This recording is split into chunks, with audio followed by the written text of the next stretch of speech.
بسم اللہ الرحمن الرحیم نحمدہ ونصلی علی رسولہ الکریم اما بعد۔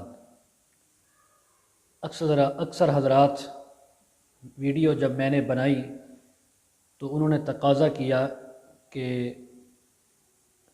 خواب کی تعبیریں آپ ہمیں بتلائیں، اور آج کل ویسے بھی عوام الناس کو خواب کے علاوہ کچھ آتا ہی نہیں۔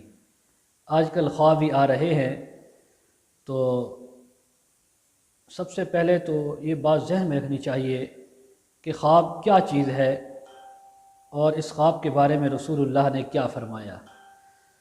حدیث پاک میں آتا ہے رسول اللہ صلی اللہ علیہ وسلم نے فرمایا کہ بشارتوں کے علاوہ یعنی خوشخبریوں کے علاوہ اب علوم نبوت مکمل ہو چکا، اب کچھ باقی نہیں ہے۔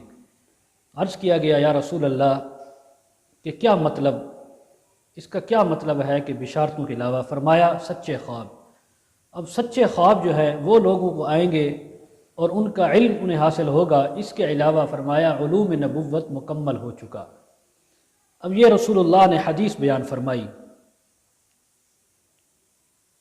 اور اسی طرح آپ علیہ السلام نے فرمایا کہ یہ جو خواب کا علم ہے یہ علوم نبوت کا 46واں حصہ ہے۔ اس کا مطلب یہ ہوا کہ اگر علوم نبوت کے 40 حصے کیے جائے، 40 حصوں میں نبوت کا علم تقسیم کیا جائے، تو 46واں جو حصہ ہوتا ہے وہ خواب کا علم ہے۔